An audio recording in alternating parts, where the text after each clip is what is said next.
On m'a jamais laissé prendre cette voie-là. C'est une idée qui est préenregistrée dans la tête de tout le monde. Nous, en France, on a honte de dire qu'on réussit en coiffure parce qu'on n'est que coiffeur. Tu peux accepter le balayage à tout le monde et au final, ta réputation à toi qui va se jouer là-dessus. Si tu veux que je m'occupe de toi en balayage, il faut qu'on se voit en consultation.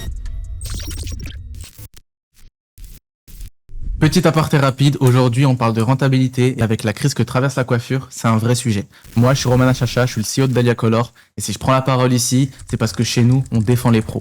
Des produits haut de gamme, un catalogue complet, des prix justes, pensés pour que tu puisses travailler proprement et marger correctement. C'est pas une marque de plus sur le marché Dahlia Color, c'est une marque engagée qui est là pour vous défendre et pour faire bouger les lignes. Si tu veux savoir ce qu'on propose, clique sur le lien dans la description et découvre notre univers. Allez, on retourne à l'épisode. Dans cet épisode de la consulte, je reçois une femme au parcours hors du commun. Elle a grandi entre Angers et Barcelone, a fait ses débuts dans le tatouage et à seulement 17 ans, elle devient associée du salon où elle se forme. Elle a aussi enchaîné les boulots de nuit, nettoyé les toilettes, était runneuse en club avant qu'un déclic ne vienne tout bouleverser. Ce jour-là, elle plaque tout pour réaliser son vrai rêve, devenir coiffeuse. Morgane, c'est une entrepreneuse dans l'âme. Elle a racheté son premier salon juste après le confinement en 2020. Aujourd'hui, elle est aussi formatrice et coach avec une mission claire, aider les coiffeurs à mieux vivre de leur métier en leur transmettant les bases de la tricologie, de la cosmétologie, de la gestion et surtout là où elle excelle, la consultation. Ce n'est pas juste une coiffeuse, c'est une femme de conviction, une bâtisseuse et aujourd'hui, elle nous dit tout. Bienvenue dans ce nouvel épisode de La Consulte avec Morgane. Est-ce que tu peux nous raconter d'où tu viens, ton enfance entre la France et l'Espagne et ce qui t'a poussé à suivre un chemin aussi atypique?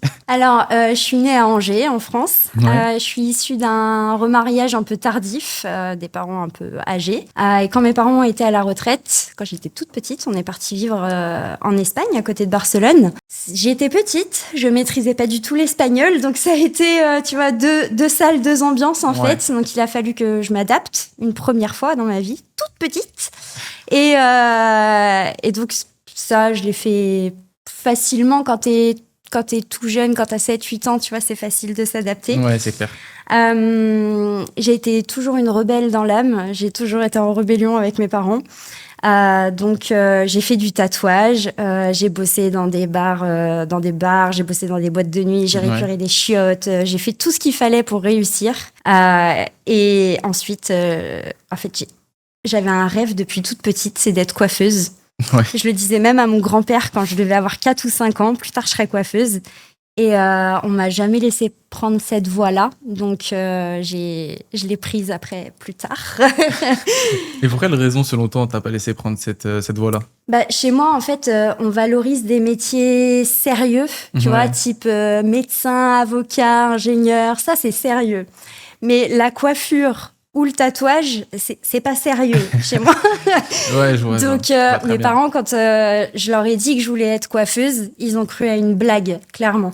Mais enfin, ils ont eu peur pour moi. Tu vois, quand t'as des enfants, t'as envie qu'ils réussissent, t'as envie qu'ils aient un bel avenir, etc. Ouais. Et en fait, mon père voyait pas ça du tout comme ça, la coiffure.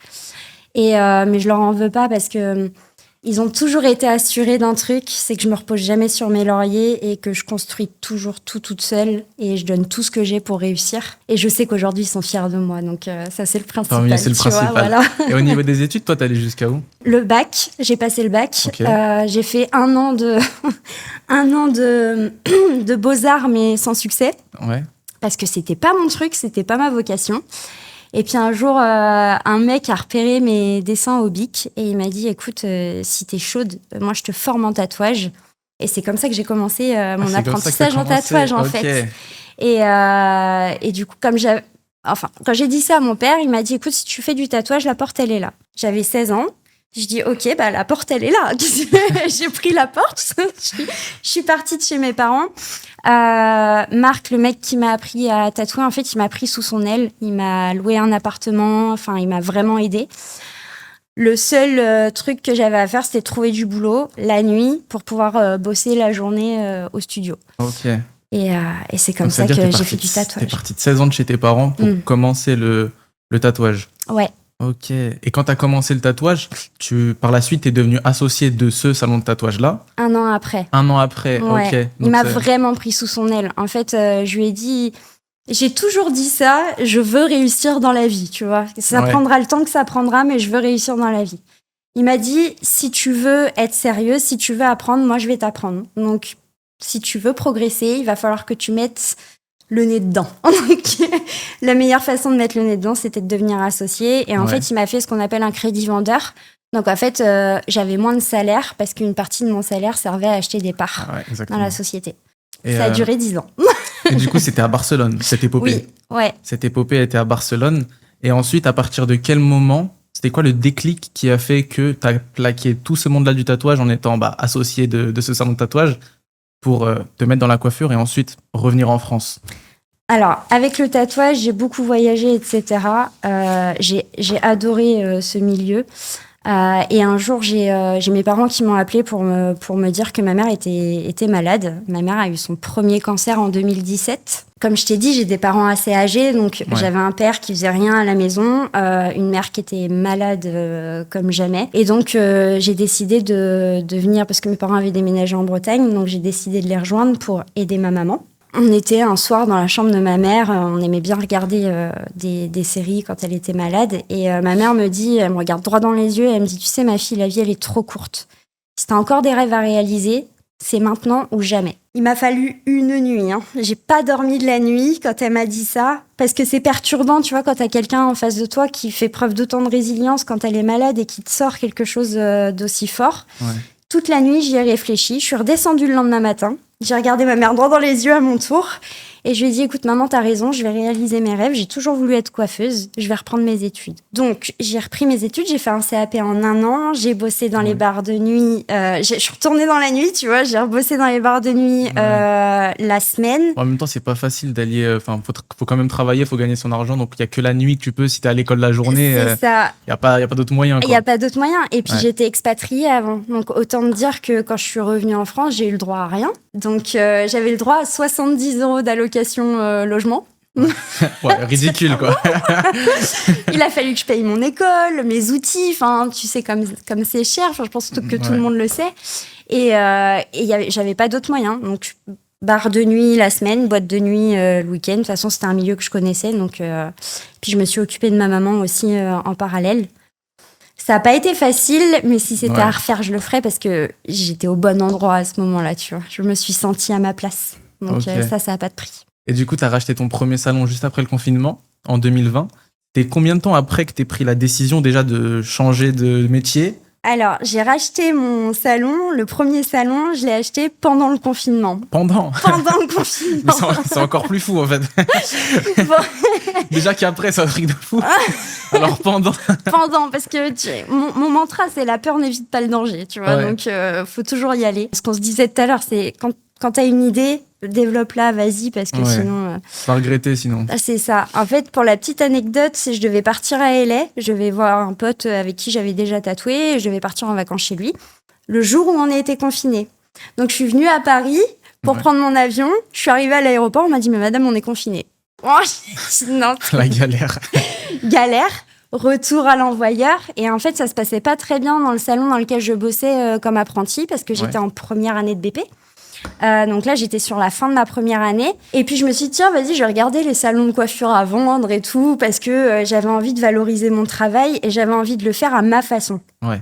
La meuf culottée, parce que j'avais pas d'expérience, tu vois. Mais, je sais pas, je le sentais comme ça, donc j'avais envie d'y aller. Et j'ai trouvé un salon peu cher, finalement. Le pas de porte était peu cher.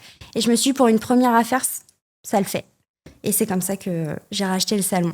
J'ai vu l'opportunité et j'ai misé sur moi. C'était quelqu'un qui avait fermé, qui a dû fermer à cause du confinement ? C'était quelqu'un qui avait eu un gros turnover au niveau du personnel, du coup qui avait perdu pas mal de clientèle et qui avait 2 salons qui se concentraient plus sur l'autre salon que celui que j'ai racheté. Donc en fait, il y avait du challenge, tu vois, il y avait tout à faire. Donc ça a attisé le besoin de... Et aujourd'hui, toi, tu conseillerais à quelqu'un de racheter une affaire déjà existante ou de la créer de A à Z ? Non, rachète pas. Moi, crée. En fait, il faut créer parce que quand tu rachètes un fonds de commerce, tu sais pas si la clientèle elle va rester. Soit tu rachètes un fonds de commerce qui correspond à 1000% à ton positionnement, et là, c'est OK, vas-y, il n'y a pas de souci. Très rare. C'est très, très, très rare, parce qu'on est tous uniques, on a tous notre patte, on a tous notre façon de travailler. Et soit tu crées, mais là, tu crées tout de A à Z. Donc, tu peux te positionner directement, en fait. C'est ton bébé, c'est toi, c'est tes règles. Moi, je dirais, tu crées. Et même, ça coûte moins cher des fois de créer. Finalement, c'est plus de taf. C'est beaucoup plus de taf. Plus aller à Leroy Merlin. Ah, c'est ça, Leroy Merlin, ça devient ta deuxième maison, en vrai. Ouais, au début, c'est abusé. Ouais. Mais ça, je trouve que ça vaut plus le coup. Toi, sur une échelle de 1 à 10, tu dirais que la consultation, elle est importante à combien? Ah bah 10. À En fait, 10. pour moi, elle est obligatoire, la consultation aujourd'hui. Si tu consultes pas, tu vas à l'aveugle. Tu maîtrises pas vraiment, t'as pas un positionnement pro, ça à mon sens, hein, tu vois, t'as pas un positionnement d'expert, tu peux pas imposer tes règles, tu peux pas avoir un positionnement clair. Et aujourd'hui, les clientes, elles ont une façon de consommer qui est quand même différente. Et ce qu'elles veulent, c'est de la personnalisation à fond. Ouais. Et c'est ce que t'apporte la consultation.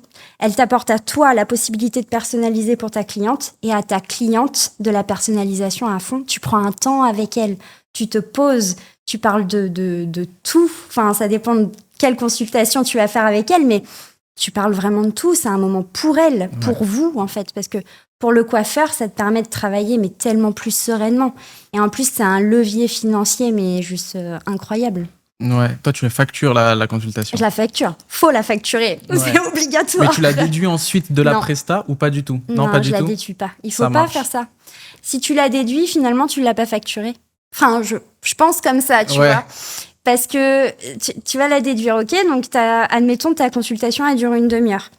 T'as passé une demi-heure. T'as vendu ton savoir, tes connaissances, ton savoir-faire, ton savoir-être, l'expérience. Tu peux pas déduire ça après, ça marche. Enfin, pour moi, ça marche pas, tu vois. Et on avait parlé, tu m'avais dit que dans ton coaching ou dans tes formations, tu apprenais 3 types de consultations différentes. C'est lesquelles? Parce que moi, je suis pas du tout au courant.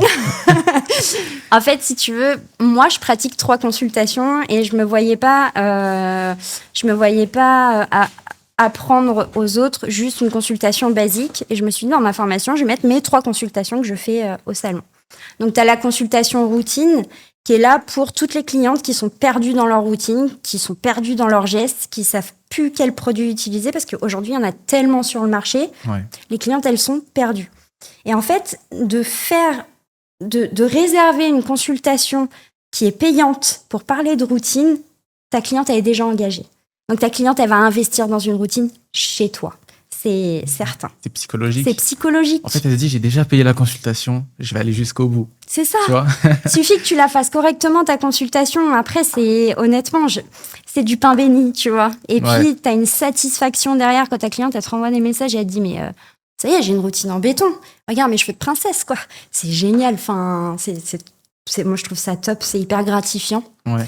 Après, j'ai la consultation pré-technique. Donc ça, c'est pour toutes les techniques, que ce soit de la coloration créative, de la déco, du balayage, des permanentes, parce que oui, je fais encore des permanentes, le lissage. Il y en a de moins en moins. Après, ça va revenir, je pense, tu vois. Tu penses? La permanente, ouais. Avec l'influence asiatique, quand tu vois les Asiates, comme ils sont forts sur les permanentes, ils font des trucs juste incroyables, ça peut revenir. Ouais, ça peut. Donc, du coup, là, c'est pareil, c'est une autre consultation. On va parler routine aussi, on va parler historique, on va parler de projet, parce que c'est vraiment un projet capillaire quand il y a des gros changements comme ça. Ouais. Et après, j'ai ma consultation tricologique. Et la tricologie, c'est un levier incroyable parce que c'est hyper gratifiant pour le coiffeur, parce que tu viens en aide aux gens, en fait. Aujourd'hui, je sais pas pour toi, hein, chez toi, mais chez moi, c'est hyper compliqué d'avoir un rendez-vous avec un dermatologue. Ouais, nous aussi. Le tricologue, c'est le dermatologue du cuir chevelu. Il y a 3 mois d'attente des fois chez les dermatos, 3-4 mois, c'est un truc de fou. C'est pour ça qu'il y a la tricologie aussi qui existe aujourd'hui, et je trouve que c'est en lien avec la coiffure. Enfin, on doit savoir ce qui se passe sur le cuir chevelu, on doit savoir ce qui se passe sur la fibre capillaire. Et la tricologie, je viens en aide à des gens qui ont de l'eczéma, du psoriasis, des dermites, de la trichorexie, de la trichoptilose. Enfin, c'est plein de choses. C'est des gens qui ont du mal à dormir parce qu'ils ont des démangeaisons, etc. Et toi, tu arrives à les calmer. Tu te rends compte, moi, je trouve ça Ouais, c'est très incroyable. technique et je pense qu'il n'y a pas beaucoup de gens qui le maîtrisent. Pas encore, mais c'est en train d'arriver. Il y a pas mal de formations sur le marché. Ok. Après, c'est pas des formations qui sont très complètes pour Ok. l'instant. Et toi, du coup, c'est un module que tu as dans ta formation? C'est un seul module où je donne des bases déjà De la tricologie. de la tricologie. Parce qu'aujourd'hui, tu as beaucoup de coiffeurs qui ont investi, tu sais, dans les petites caméras Ouais. qu'on appelle un tricoscope. On met la machine sur les cheveux et on voit ce qui se passe. Mais ils savent même pas la lire, en fait, leur caméra. Ouais. Et moi, j'ai fait plusieurs formations tricologie. Ok. Mais celle qui a été la plus bénéfique pour moi, c'est que je suis allée au culot, je suis allée voir un dermatologue et je lui ai dit, écoute, je veux apprendre avec toi. Et il m'a dit, ok, viens apprendre avec moi. Donc ça a duré 2 ans. La tête qu'il a dû faire. Ah ouais, non mais il a dit, mais qu'est-ce qu'elle veut la coiffeuse là, je pense. Et en fait, j'ai appris énormément de choses grâce à lui. Et aujourd'hui, tous les coiffeurs que j'ai en appel découverte me disent, en tricologie, j'ai fait des formations en tricologie, mais je sais pas lire ma caméra. C'est grave quand même. Ouais, Parce oui. que c'est ton outil de travail en tricologie. Donc voilà, ça c'est 3 consultations que je propose au salon et que j'enseigne aussi en coaching. Et toi, à ton avis, par rapport au coaching et sur les coachings en ligne, c'est quoi ton avis global sur tout ce business-là des coachings en ligne? Il y a de tout. Il y a du bon. Il y a à boire et à manger. Il y a du bon et du moins bon. Je suis pas quelqu'un qui a tendance à juger. Chacun fait ce qu'il veut, chacun mène sa barque comme il entend. Le principal, c'est que la personne qui veut faire la démarche d'être accompagnée, en fait, elle soit à l'aise avec le coach qu'elle a en face. Ouais. Moi, c'est tout ce que je demande. Après, la personne, elle a la méthode qu'elle a, elle a le comportement qu'elle a. Peu importe. Si tu es à l'aise avec la personne que tu as en face de toi, c'est hyper important. C'est pour faire grossir ton bébé, tu vois. Donc, c'est hyper important d'être à l'aise avec la personne qui va t'aider, te donner des méthodes, essayer de te faire avancer. Ouais, c'est clair. Mais j'ai beaucoup, en appel découverte, j'ai beaucoup de personnes qui ont été déçues Par d'autres coachs. Ouais. ouais. Donc moi, ça me met une pression supplémentaire. Tu dis, ah ouais, sinon Putain, mais moi, faut pas que je me loupe, faut pas que je me plante. Ils vont se dire, sinon, c'est que de la merde sur le marché. Ouais, en fait, c'est coach, c'est de la merde. Ouais. Tu vois. J'interromps la vidéo 5 secondes. Si t'es coiffeur ou coiffeuse et que tu trouves le contenu de ce podcast pertinent, je t'invite à liker et à t'abonner à la chaîne. C'est totalement gratuit et ça prend littéralement 2 secondes. Et ça aidera plus de coiffeurs à écouter des conseils et à avancer dans leur activité. Allez, maintenant, on reprend. Et par rapport aux formations de l'État en France, par exemple le CAP, le BP, t'en penses quoi globalement? J'ai une formation CAP, j'ai passé mon CAP en 1 an, j'ai une formation BP. Ça fait en combien de temps le BP? Le BP en 2 ans. En 2 ans. En apprentissage, en normal, genre. Ouais. Pour une fois, je fais un truc normalement dans ma vie. C'est bien, on a des bases, Ouais. tu vois. Mais par exemple, si je prends pour la gestion, si tu te montes au bout de 25 ans d'expérience, tes cours, ils sont loin derrière toi. Et t'as plus les bases de gestion, parce que c'est vraiment des bases qu'on t'apprend en BP, par exemple. Ouais. T'as plus ces bases de gestion-là, t'es perdu. Donc, je pense qu'on t'apprend à être un exécutant, mais on t'apprend pas à être un expert. Et il y a eu aussi, alors je vais mettre ça sur la table, mais il y a eu aussi, tu sais, l'essor des franchises Ouais. qui nous ont un petit peu foutus par terre, où t'as des mecs en costume qui sont arrivés et qu'on dit, qui étaient pas coiffeurs, les gars, et qu'on dit, ok, les coiffeuses, on va mettre des coiffeuses là-dedans, on va les payer un SMIC et puis elles vont être polyvalentes. Donc en fait, nous, on a perdu notre posture d'expert à ce moment-là.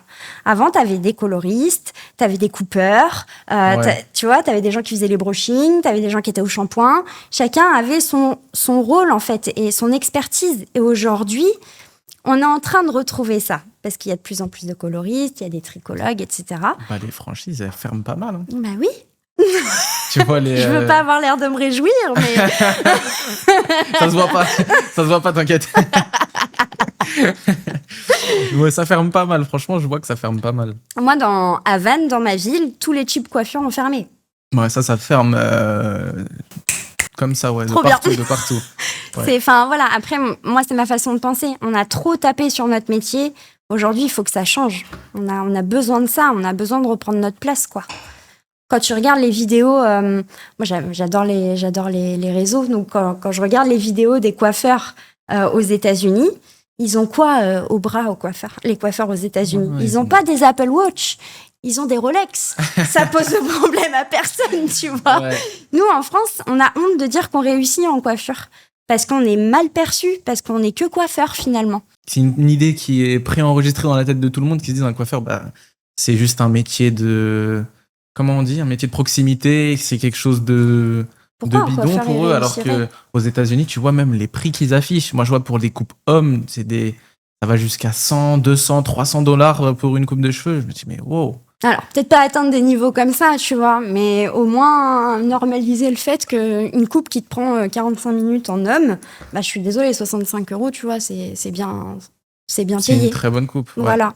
Mais il faut que la coupe, elle soit parfaite. Ouais. Tu peux pas Mais faire. même, parce que quand je te dis des prix comme 200, 300 dollars, c'est, on va dire, les coiffeurs de stars qui ont déjà coupé Oui. des très grandes stars. Mais en France, même un coiffeur de star, tu peux aller sur Paris, dans le coiffeur qui a coupé tout le monde. La coupe, elle va pas dépasser les 50 euros, 60, 70, 80 peut-être. Ouais, Mais là-bas, le travail est beaucoup mieux rémunéré à sa juste valeur, je trouve. exactement. Ouais, parce qu'ici, on en parlait avec Vincent de Villeneuve. Ouais. Et ici, il y a encore des coiffeurs qui coupent à 10 euros, tu vois. Ouais, mais ça, enfin. Après, il en faut pour toutes les bourses. Ouais, il en faut pour tout le monde, c'est Il ça. en faut pour tout le monde. Mais ce serait bien qu'une majorité reprenne leur place quand même, je trouve. Mais ça va être de plus en plus compliqué, même pour eux, avec les charges qui augmentent, l'électricité, les salaires. Faut suivre aussi. Bah, t'atteins vite un plafond de verre, en fait. Tu vois, moi, je fais calculer le seuil de rentabilité à mes coachés. Ouais. On a un module gestion où je leur fais tout travailler en niveau rentabilité. Bah, parfois, tu te dis, OK, bah, pour être plus rentable, là, ça va passer par autre chose que par tes prix, en fait. Parce qu'on on atteint un plafond de verre. Et là, tu veux faire quoi? Si les charges, elles baissent pas, là, tu peux rien faire de plus, en fait. Donc, Ouais. donc c'est con de pas pouvoir continuer à progresser. T'es bloqué à cause de ça, tu peux pas progresser plus. Je trouve ça, Ouais. ça fait mal au cœur. Et pour toi, c'est quoi la différence entre une coiffeuse qui se fait respecter et une coiffeuse qui se fait bouffer? Une coiffeuse qui se fait respecter, pour moi, elle va poser ses règles, elle va avoir un discours très clair. La clarté, c'est la base du respect que tu apportes à ta cliente et que tu t'apportes à toi-même. Donc, un discours clair, un positionnement clair. Et la coiffeuse qui se fait marcher dessus, en fait, elle laisse les clientes décider, quoi. C'est les clientes qui gèrent le planning, je dis oui à tout, je suis la petite gentille, je veux pas me faire trop remarquer, je suis juste la petite coiffeuse. Ça suffit. Ouais. Ça suffit. Ok, donc toi, quand tu récupères une cliente que tu as acquérie, c'est quoi? Tu la briefes directement sur tes manières de travailler, sur un peu tout ou comment Quand je tu la fais? récupère, comment? C'est-à-dire, si elle C'est-à-dire vient que pourquoi? tu viens d'acquérir une cliente, on va dire sur les réseaux sociaux, qui est tombée sur ton travail et qui a envie de se faire coiffer par toi. Mhm, Quand tu vas la voir au diagnostic, mhm. tu vas lui poser tes bases de comment tu travailles. Ah Ok. Ah oui. Donc c'est une des étapes de ton diagnostic. Ouais, c'est mon parcours client, il est comme ça. C'est-à-dire que on va d'abord se poser, même si c'est que pour une coupe, par exemple, on va se poser. Ce temps-là, il va être facturé, évidemment, mais on va se poser et je veux tout savoir. Parce que si j'ai pas tous les tenants des aboutissants, à un moment, tu vas être déçu. Et moi, je veux pas que tu sois déçu. Moi, je veux que tu parles de moi, que tu me recommandes, que Ouais. voilà. Donc, on va tout poser sur la table. Et je veux pas de mensonges. Si moi, je mens à ma cliente, elle a le droit de me mentir. Mais si moi, je lui mens pas, si elle me dit, voilà, je voudrais ça comme coupe, et que je lui dis, oui, oui, ok, pas de souci, que je le fais, et qu'au final, à la maison, elle va galérer à se recoiffer, je lui ai menti. Par Ouais. contre, si la cliente me dit, je veux cette coupe-là, et que moi, en face, je lui dis, écoute, avec ton cheveu, ton quotidien, tes habitudes, je sais pas, elle a 4 enfants, elle n'a pas le temps de se brocher les cheveux tous les jours, et c'est une coupe qui demande un brushing. Bah, je vais lui dire, ça va pas le faire, tu vas être déçu. Et là, on va partir sur autre chose. Mais ça se passe comme ça. Je prends le temps avec chaque cliente. C'est obligatoire pour moi. Mais ça veut dire que dans ton parcours client, on va dire les 5 ou 10 premières minutes de sa réception et de son premier diagnostic, sa première consultation, tu vas lui expliquer comment tu travailles, tes manières de Alors, travailler, si elle etc. vient en consultation, admettons, la cliente, elle me contacte pour un balayage. Ouais. Là, je vais lui dire, OK, pourquoi pas le balayage, mais ça passe d'abord par la consultation. Si tu veux que je m'occupe de toi en balayage, il faut qu'on se voit en consultation. C'est un rendez-vous qui prend une demi-heure. On va poser les choses sur la table, on va parler de ta routine, de tes habitudes, de ton quotidien, on va parler de ton historique, on va parler de tes traitements médicamenteux, de ton alimentation, etc. Mais il faut que tu viennes en consultation. Sinon, je fais pas le balayage. Bah, en vrai, t'as raison parce que tu peux accepter le balayage à tout le monde et au final, c'est ta réputation à toi qui va se jouer là-dessus. C'est ça. Ouais. C'est exactement Et au ça. niveau des retards, toi, tu gères comment? Ah, mais moi, tu passes pas. Tu passes pas. Ah non, tu vois, je l'avais raconté dans une de mes vidéos que j'avais une cliente qui jouait à ça souvent, assez régulièrement. Et une fois, elle est arrivée avec 20 minutes de retard. Quand je dis que mon planning, c'est un Tetris, c'est que c'est un Tetris, tu vois. C'est que même mes pauses pipi, elles sont dans mon planning. Mais genre, genre là, je vais avoir le temps, tu vois. Donc, quand je dis que si je peux pas placer une pièce, je peux pas. Et en fait, quand t'as 5 minutes de retard, tu me manques pas juste de respect et que tu me préviens pas, en fait. Si tu me préviens, ça peut être différent. Ouais. Mais si tu me préviens pas, le manque de respect, il est pas que par rapport à moi. Et par rapport aux clientes qui vont suivre. C'est Parce que si t'as 5 minutes de retard, ça veut dire que je vais avoir 5 minutes de retard pour la cliente suivante. Mes clientes, elles arrivent toujours 10 minutes en avance. Donc, je vais avoir un quart d'heure de retard, finalement, tu vois. Ouais. Et ça, je peux pas me le permettre, pas avec la clientèle que j'ai, qui est juste incroyable, parce que j'ai une clientèle qui est vraiment investie avec moi. Et je peux pas me permettre. Et j'ai des clientes qui l'ont compris, parce que il y a des façons de dire aussi. Hein. Je vais pas envoyer bouler n'importe quelle cliente. Mais une cliente qui a 5 minutes, qui prévient pas, elle va arriver, je vais lui dire, je suis désolée, je vous prends pas. Elle va me dire, pourquoi il est 15h05 ? Oui, c'est ça. Notre rendez-vous est à 15h. Ma cliente arrive à 15h. Enfin, admettons, c'est une coupe. Ma cliente arrive à 15h30. Je vais la prendre à 35 ? Alors que c'est pas de mon fait, c'est pas de son fait. Non. La prochaine fois, vous serez à l'heure. J'ai pas perdu beaucoup de clientes à faire ça, tu vois. Et celles que j'ai perdues, c'était pas des clientes qui me correspondaient finalement. Donc c'est bien, ça fait un tri naturel. Ouais, c'est ça. Mais en fait, ce qui est bien avec ta manière de travailler, c'est que en fait tes clientes, ça se voit qu'elles te kiffent de ouf. Ouais. Et au final, ça devient tes commerciaux, quoi. Ils vont parler de toi à gauche, à droite. Et c'est exactement ça. Je pense qu'avec ta manière de travailler, après, je suis pas dans ton business, mais je pense que c'est un de tes plus gros leviers, c'est le bouche à oreille. C'est ça. J'ai travaillé longtemps grâce aux réseaux sociaux. Mais tu vois, au bout de 5 ans là, je pense que le bouche à oreille, il a commencé à se faire au bout de 2 ans et demi. Ouais. Où mes clientes, elles vivaient une expérience tellement différente finalement, avec une personne qui les considérait différemment des autres coiffeurs, qu'elles étaient obligées d'en parler en soirée avec des copines. Et toutes mes clientes me disent, mais j'essaye de te ramener cette copine-là qui galère avec ses cheveux, tu vois. Et ça, c'est incroyable. T'as raison, c'est mes commerciales, en fait. Limite, je devrais les rémunérer. Hein. Niveau rentabilité, on serait pas au top du top, non. En parlant de ça, c'est quoi les erreurs que tu vois le plus fréquemment pendant tes coachings, les gens que tu accompagnes? Il y en a pas mal. Hein. Celles qui reviennent le plus souvent. Ils se bradent les coiffeurs. J'ai peur d'augmenter mes prix, j'ai peur d'être mal perçue par ma clientèle. Il y a ça, il n'y a pas de stratégie. La gestion, tu vois, en appel découverte. Bon, maintenant, tout le monde va le savoir, mais ma question piège, c'est il est à quel moment ton seuil de rentabilité ? C'est quoi ton seuil de rentabilité ? Et là, quand je vois qu'en face de moi, j'ai des yeux ronds, ça veut dire qu'elle sait pas ou qu'il sait pas, tu vois. Et là, je me dis, waouh, quand tu connais pas, c'est une base, tu vois. Mais après, tu peux pas t'en rappeler, comme on disait tout à l'heure, par rapport aux années d'expérience et les études qui sont loin, et on nous apprend pas ça non plus. Si tu sais pas ça, tu pilotes pas, quoi, ou tu pilotes avec des œillères très, très, très, très fermées, finalement. C'est-à-dire que tu penses qu'il y a quand même des coiffeurs qui travaillent presque à perte? Ah, mais oui, il y a des coiffeurs qui travaillent à perte. Ah oui, clairement. Clairement, il y a des coiffeurs qui travaillent à perte. Il y a des coiffeurs, aujourd'hui, qui, limite, ils payent pour travailler, quoi. Ils peuvent même pas se sortir un salaire.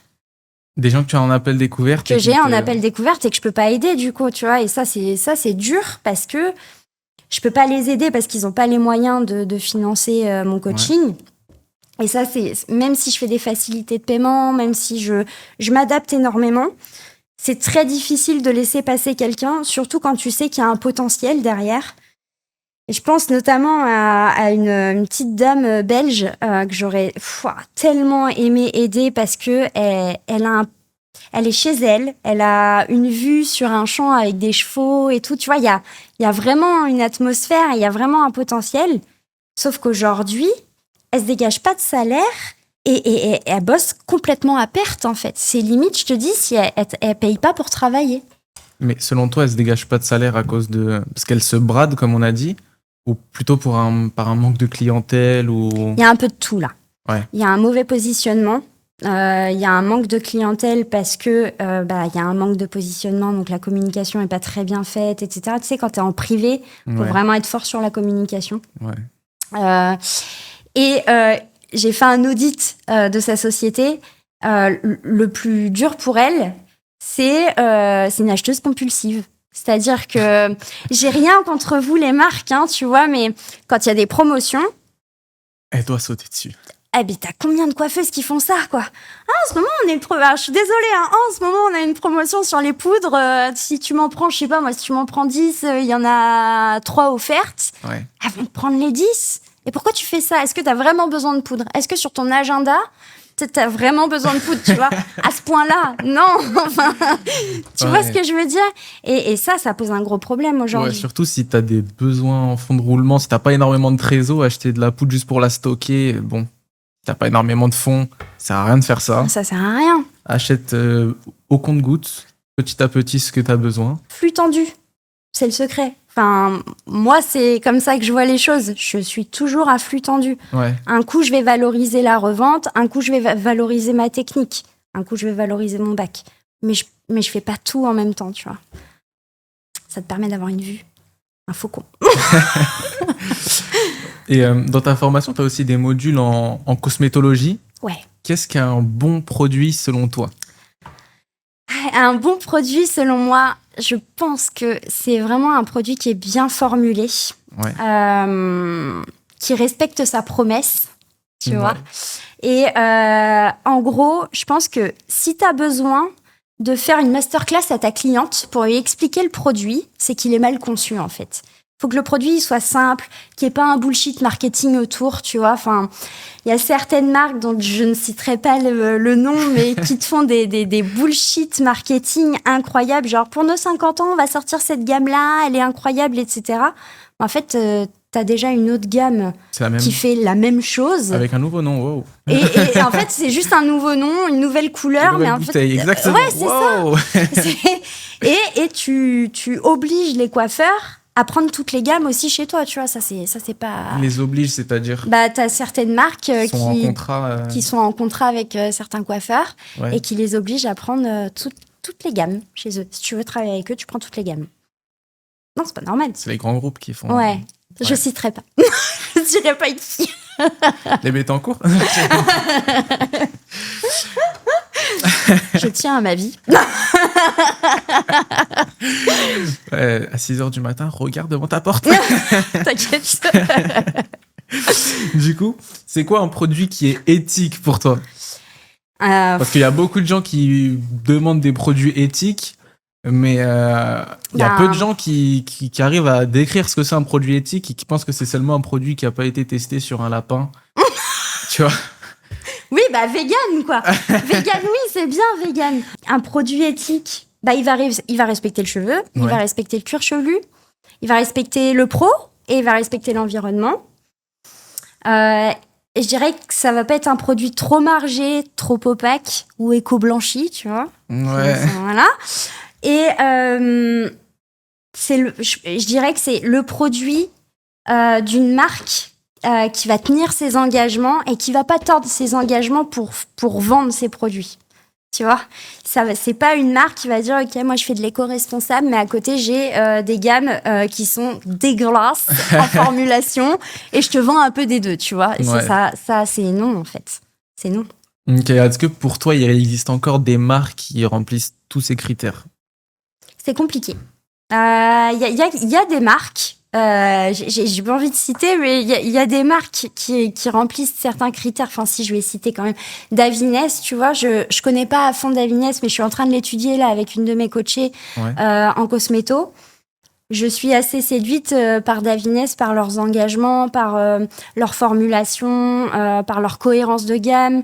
Tous les actifs sont traçables. Ça, je trouve ça juste incroyable en cosméto. C'est-à-dire, ils sont traçables. Bah, tu sais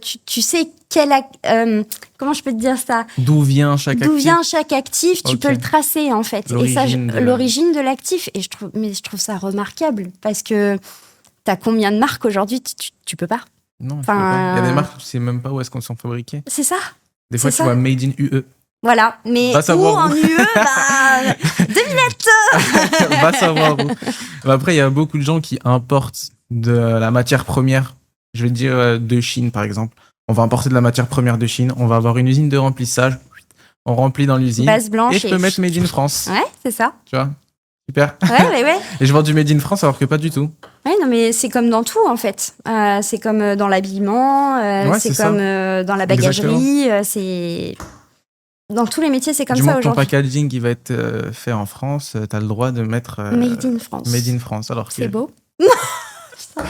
C'est comme honteux. Apple, c'est fabriqué en Chine, designed in California. C'est ça, mais c'est honteux, je trouve ça honteux. Et tu vois, après, il y a une autre marque que moi, qui me tient à cœur et que j'aime par-dessus tout, c'est Revlon. Parce que je suis un bébé Revlon. Ma première année d'apprentissage, je l'ai faite avec Revlon. Je me suis faite avec Revlon, tu vois. Généralement, quand on fait l'apprentissage avec une marque, c'est très dur d'en sortir, tu vois. Là, j'ai été hébergée par une copine pendant 1 an qui bosse avec Vela. Ouais. Et j'ai pas réussi à faire le pas. Vela, c'est bien, il n'y a pas de souci. Après, voilà, il n'y a pas de souci, c'est bien. Mais je reste Revlon. Là, tu vois, dérangé chez Vela? C'est allemand.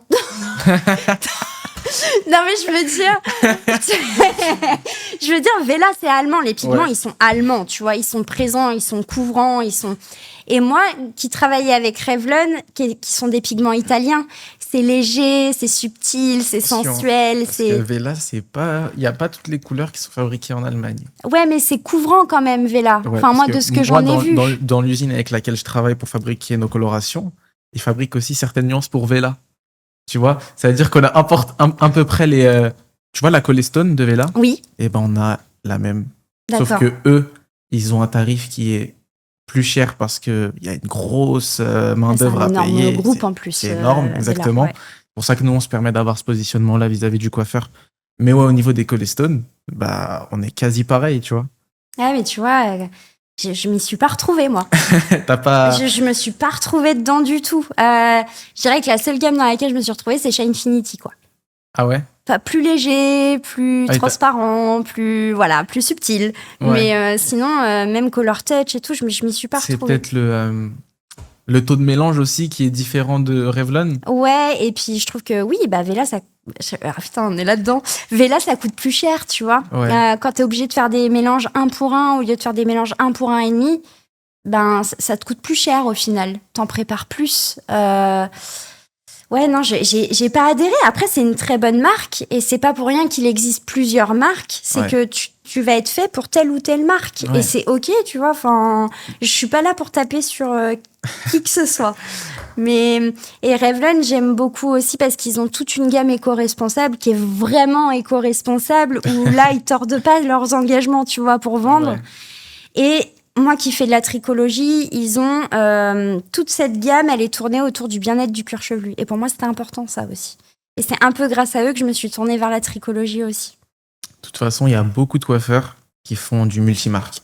Ils travaillent avec cette marque-là parce qu'ils préfèrent tel produit, cette marque-là parce que tel produit est meilleur chez eux que chez l'autre. Est-ce que toi, c'est quelque chose que tu conseilles? Ça dépend. Si tu maîtrises bien tes achats, si tu maîtrises bien ton business, pourquoi pas? Parce que tu peux facilement t'y retrouver finalement. Ouais. Après, il faut garder en tête que si t'as pas tout le temps le même fournisseur, ou que tu bosses pas seulement avec une seule marque, ça va être compliqué d'être négocié après derrière. Parce que tu prends moins de volume à l'année, donc tu peux moins négocier. Et ça, c'est le côté... T'as toujours un côté positif et un côté négatif. Côté positif, c'est que oui, tu peux t'en sortir plus facilement. Ça dépend comment tu manies le truc. Mais le côté négatif, c'est que tu vas prendre en moins gros et que tu pourras moins négocier. Du coup, tu accompagnes les coiffeurs sur leur posture, leur organisation, leur rentabilité. Et là, c'est quoi l'erreur la plus fréquente? C'est vraiment de ne pas maîtriser les coûts, selon toi? Ça et leur positionnement. Souvent, ils ont un positionnement flou. Tu sais, c'est des globales, quoi. Ouais, on en revient à ce qu'on disait. Les franchises ont voulu faire de nous des polyvalents. Et bah là, ils ouvrent leur salon et ils sont polyvalents. Je vais faire...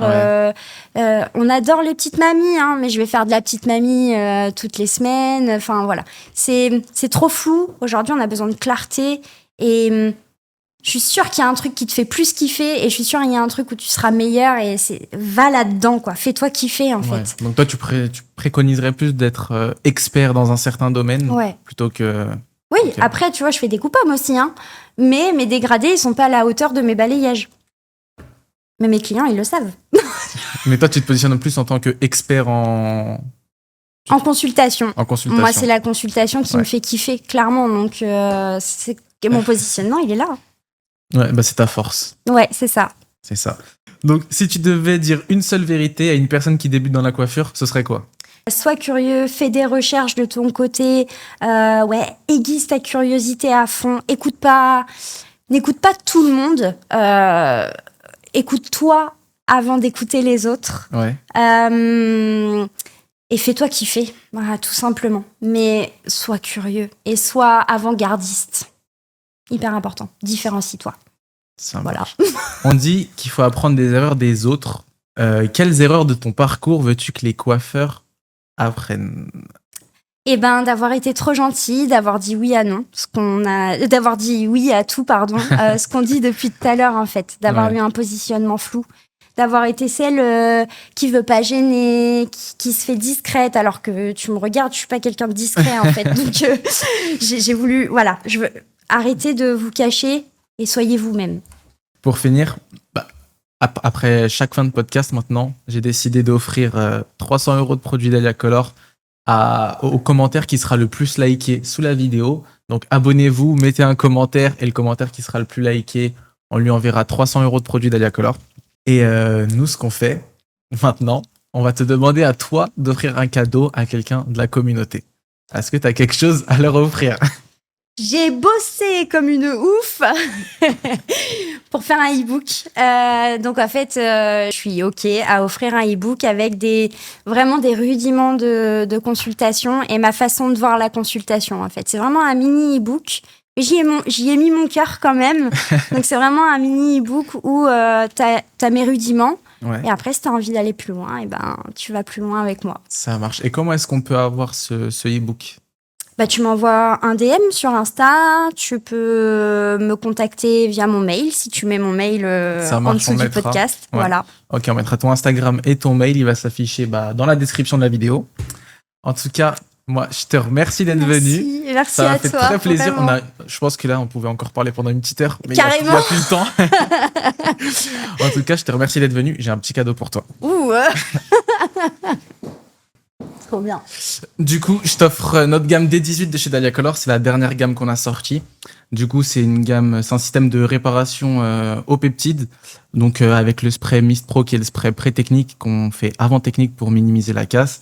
Ensuite, tu as les shampoings après technique et le masque pro pour sceller le produit dans la fibre. Donc, j'espère qu'elle va te plaire. Tu vas me dire ce que tu en penses en cosmétologie. Je vais l'essayer plus, et puis je vais l'étudier surtout. Parce que moi, ça passe par là, tu vois. Et tu dis toujours ce que tu achètes. Toujours. Il faut. Enfin, je trouve que c'est important. C'est pareil, c'est un truc qu'on nous apprend pas à l'école, la cosméto. Mais tu vois, c'est la base de notre métier. Donc, je vais l'étudier. Si ça me plaît niveau études, après, je vais l'essayer, c'est sûr. Ça marche, il n'y a pas de problème. On fait comme ça. En tout cas, je te remercie d'être venu. Merci beaucoup. De rien, merci à toi. Merci pour l'invitation. C'était vraiment chouette. Merci beaucoup. En tout cas, vous pouvez liker et commenter cette vidéo pour que d'autres coiffeurs comme vous puissent avoir nos conseils et surtout les conseils de Morgane qui a donné beaucoup de valeur. Et on se dit à la prochaine. Ciao. Trop cool, merci.